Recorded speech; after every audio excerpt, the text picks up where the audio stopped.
በቅርቡ ይፋ ለተደረገው የኮንዶሚኒየም ቤት ግንባታ ምዝገባ ሊጀመር መሆኑን ሰምተናል። መንግስት 2575 በሚል ለሰየመው የመኖሪያ ቤቶች መርሃ ግብር ቅድሚያ የሚሰጣቸውን በተመለከተ መረጃውን አግኝተናል። በሌላ በኩል ደግሞ ወደ ኢትዮጵያ ቀድሞ የሚገባው የውጭ ባንክ ይፋ ተደርጓል። ይህ የውጭ ባንክ በቅርቡ ወደ ስራ ይገባል ተብሎም ይጠበቃል።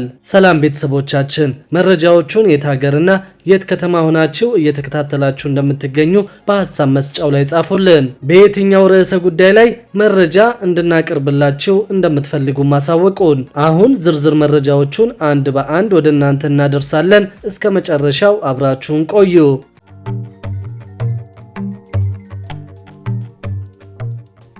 በቅርቡ ይፋ ለተደረገው የኮንዶሚኒየም ቤት ግንባታ ምዝገባ ሊጀመር መሆኑን ሰምተናል። መንግስት 2575 በሚል ለሰየመው የመኖሪያ ቤቶች መርሃ ግብር ቅድሚያ የሚሰጣቸውን በተመለከተ መረጃውን አግኝተናል። በዚህም መሰረት መንግስት በአዲስ አበባ የሚገኙ የመንግስት ሰራተኞችን ለቤት መርሃ ግብሩ በሚመዘግብበት ሁኔታ ላይ እየሰራ መሆኑን ሰምተናል። ምዝገባው በምን መስፈርት እንደሚከናወን በይፋ ግልጽ ባይደረግም ለመመዝገብ የመንግስት ሰራተኛ መሆንና ሰራተኞቹ ወይም የትዳር አጋሮቻቸው የቤት ባለቤት አለመሆናቸውን የሚያሳይ ማስረጃ ማቅረብ ይኖርባቸዋልም ተብለዋል። ሌሎች መስፈርቶችም ሊኖሩ እንደሚችሉ የገለጹት ምንጮቹ ምዝገባው መቼ ይከናወናል በሚለው ዙሪያ እስካሁን ውሳኔ አልተደረሰም ብለዋል። የኢትዮጵያ ንግድ ባንክና የአዲስ አበባ ከተማ አስተዳደር በ2575 በአዲስ አበባ ከተማ የሚገኙ የመንግስት ሰራተኞች የቤት ልማት ፕሮጀክት በጋራ ለማልማት የመግባቢያ ስምምነት በቅርቡ መፈራረማቸው ይታወቃል። የአዲስ አበባ ከተማ አስተዳደር የቤቶች ልማት አስተዳደር ቢሮ ኃላፊ ወይዘሮ ቅድስት ወልደ ጊዮርጊስ እንደገለጹት ከሆነ ስምምነቱ ቤት የሌላቸው የመንግስት ሰራተኞችን ችግር ለመቅረፍ የሚያስችል ነው። የመንግስት ሰራተኛው 25 በመቶ እንዲቆጥብ የሚጠበቅ ሲሆን 75 በመቶ በባንክ ብድር ይቀርባል ብለዋል። የብድሩ ጊዜ ለ20 ዓመት የሚከፈል መሆኑን ጠቅሰው 41 ሺህ በከተማዋ የሚገኙ የመንግስት ሰራተኞችን ተጠቃሚ የሚያደርግ መሆኑን ጠቁመዋል። ከፕሮጀክቱ የአዲስ አበባ መምህራን ቅድሚያ ተጠቃሚ እንደሚሆኑም ገልጸዋል። በመኖሪያ ቤት እጦት እየተቸገሩ የሚገኙ የመንግስት ሰራተኞች ፕሮጀክቱ ጥያቄያቸውን የሚመልስ መሆኑን አክለዋል። መምህራን ቅድሚያ እንዲሰጣቸው የተደረገበት ዋና ዓላማም ከዚህ በፊት ተደራጅተው እንዲሰጣቸው ሲጠይቁ የነበረ በመሆኑ ነው ብለዋል። በዚህም መሰረት ከ23 ሺህ በላይ የተደራጁ መምህራን መኖራቸውን ገልጸው 350 የሚሆን የመምህራን ማህበር መኖሩን ተናግረዋል። የኢትዮጵያ ንግድ ባንክ ፕሬዝዳንት አቶ አቤሳኖ በበኩላቸው ስምምነቱ የመንግስት ሰራተኞችን የቤት ችግር መቅረፍ የሚያስችል መሆኑን አመልክተው ባንኩም 120 ቢሊዮን ብር ብድር እንደሚያቀርብ ጠቁመዋል። የብድር ወለዱ 14 በመቶ መሆኑን ጠቅሰው ለ20 ዓመት የሚቆይ መሆኑን አስታውቀዋል። በፕሮጀክቱ ለ3 ዓመት የግንባታ ጊዜና 1 ዓመት ደግሞ የብድር መክፈያ የእፎይታ ጊዜ ተሰጥቷልም ብለዋል። ስምምነቱ የመንግስት ሰራተኞችን በተመጣጣኝ ዋጋ የቤት ባለቤት የሚያደርግ መሆኑን ጠቅሰው አላስፈላጊ ወለድ የሌለው መሆኑንም ተናግረዋል። በሌላ በኩል ደግሞ የኬንያው ኬሲቢ ባንክ ኢትዮጵያ ለመስራት የሚመጣ የመጀመሪያው የውጭ ባንክ እንደሚሆን ተነገረ። በኬንያ ግዙፍ የሆነው ኬሲቢ ባንክ ኢትዮጵያ ውስጥ ለመስራት የሚገባ የመጀመሪያው የውጭ ባንክ እንደሚሆን ተሰምቷል። ሪፖርተር ጋዜጣ ከኢትዮጵያ ብሔራዊ ባንክ ምንጮች ያገኘውን መረጃ መሰረት በማድረግ እንደዘገበው ኬሲቢ ባንክ ወደ ኢትዮጵያ ገብቶ ለመስራት ማሟላት ያለበት ጉዳዮች ላይ ውይይት እየተደረገ ይገኛል። በቅርቡ ስራውን ለመጀመር የሚያስችለውን እንቅስቃሴ ማድረግ እንደሚጀምርም ምንጮቹ ገልጸዋል። ኬሲቢ ባንክ የኢትዮጵያ የፋይናንስ ዘርፍ ውስጥ ይገባሉ ተብለው ከሚጠበቁ ከበርካታ የውጭ ባንኮች የመጀመሪያው እንደሚሆን መረጃው ያሳያል። ከኬሲቢ ባንክ ከፍተኛ የማኔጅመንት አባላት ከዋና ስራ አስፈጻሚው እንዲሁም ከቦርድ አባላቱ ጋር ውይይት ማካሄዱን ብሔራዊ ባንክ በማህበራዊ የትስስር ገጹ አጋርቷል። በዚህም መሰረት ባንኩ ኢትዮጵያ ለመግባት ዝግጁ ነው ተብሏል።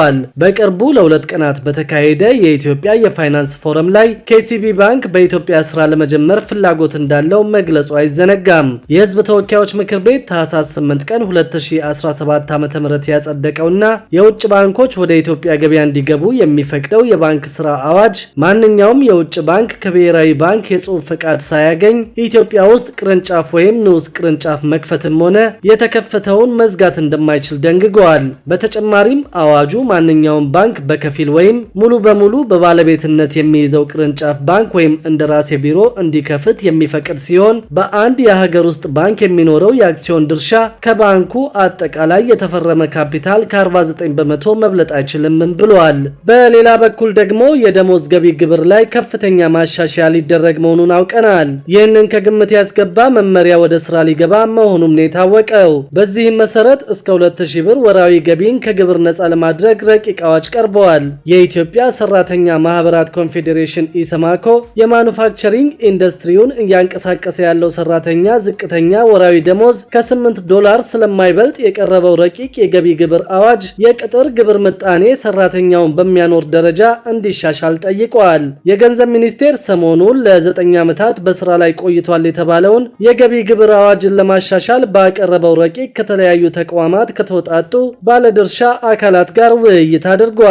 በውይይቱ ላይ ከተገኙት መካከል የኢሰማኮ ምክትል ፕሬዝዳንት አቶ አያሌው መሐመድ በሰጡት አስተያየት በመንግስት የኢኮኖሚ ሪፎርም ማግስት የተደረገው የመንግስት ሰራተኞች የደሞዝ ማሻሻያ አሁንም ሌሎች ነገሮችን ይፈልጋል ብለዋል። በውጭም ሆነ በሀገር ውስጥ ያሉ ኢንቨስተሮችን ስለመሳብ ሲነገር ስራ ጀምረው ገቢያቸውን ሊያሳድጉ የሚችሉት በአእምሮና በአካል ጤነኛ የሆነ ሰራተኛ መቅጠር ሲችሉ መሆኑን አቶ አያሌው አስረድተዋል። ጤነኛ ሰራተኛ ኖሮ መቅጠር የሚቻለው ደግሞ ተገቢ የሆነ ክፍያ ሲያገኝ በመሆኑ ጉዳዩ ከአዋጁ ማሻሻያ ጋር ሊታሰብበት ይገባል ብለዋል። በአሁኑ ጊዜም ከ1200 ብር እስከ 1300 ብር ዝቅተኛ ወራዊ ደሞዝ እየተከፈላቸው የሚሰሩ የኢንዱስትሪ ሰራተኞች ልጆቻችንም የኢትዮጵያም ዜጎች ናቸው ብለዋል። በአእምሮና በአካል ብቃታቸው ግን በተራዘመ ጊዜ የተሻለ ስራ መስራት የሚችሉበት ቁመና ላይ አይደለም ሲሉ ገልጸዋል። የገንዘብ ሚኒስቴር የታክስ ፖሊሲ ዳይሬክተር አቶ ሙላይ ወልዱ የቀረበውን የገቢ ግብር አዋጅ ማሻሻያ በተመለከተ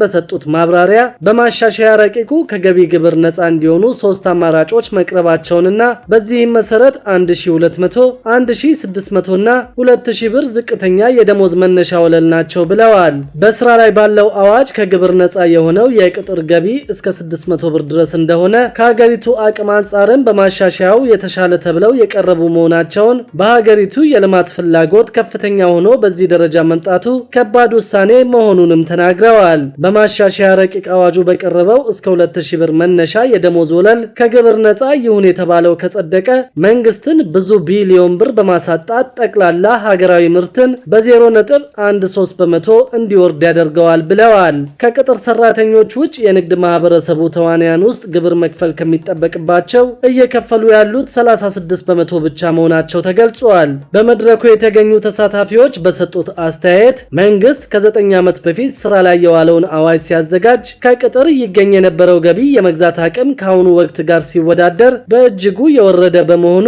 አዋጁ ሲሻሻል የሰራተኛውን የኑሮ ሁኔታ በትክክል ያገናዘበ እንዲሆን ጠይቀዋል። የኢሰማኮ ምክትል ፕሬዝዳንት በረቂቁ የቀረቡት ማሻሻያዎች ምን ያህል የሰራተኛውን ህይወት ይቀይራሉ በማለት ጠይቀው የ35 በመቶ የገቢ ግብር መነሻ የሆነው 10900 ብር ዝቅተኛው መሆን ሲገባው እንዳለመታደል ሆኖ በዚች ሀገር በድህነት ውስጥ የሚኖር ሰራተኛ ነው ያለው ብለዋል። በኬንያ ከ24000 ሽሊንግ በታች የሚከፈለው የመንግስት ሰራተኛ ከግብር ነፃ መሆኑን ጠቅሰው በኢትዮጵያ 10900 ብር የሚከፈለው ሰራተኛ 35 በመቶ ግብርና 7 በመቶ ጡረታ ተጨምሮበት በአጠቃላይ 42 በመቶ ተቆርጦበት በሚያገኘው ገንዘብ ምን ያህል ቤተሰብ እንደሚያስተዳድርበትና ራሱን እንዴት ማኖር እንደሚችል ለማንም የተሰወረ አለመሆኑን ጠቅሰዋል።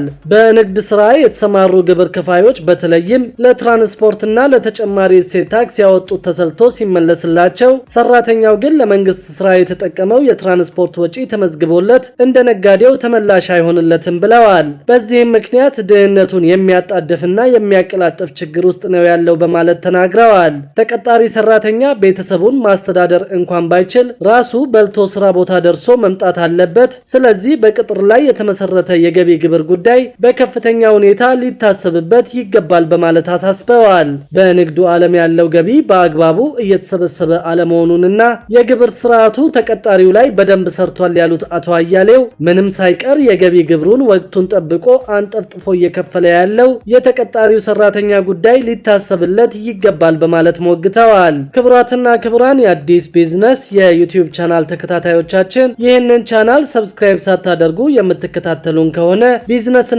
ሌሎች ተያያዥ ተያያዥ ጉዳዮችን በተመለከተ አዳዲስ መረጃ ለማግኘት የዩቲዩብ ቻናሉን ሰብስክራይብ በማድረግ ቤተሰብ እንድትሆኑም በትህትና እንጠይቃለን።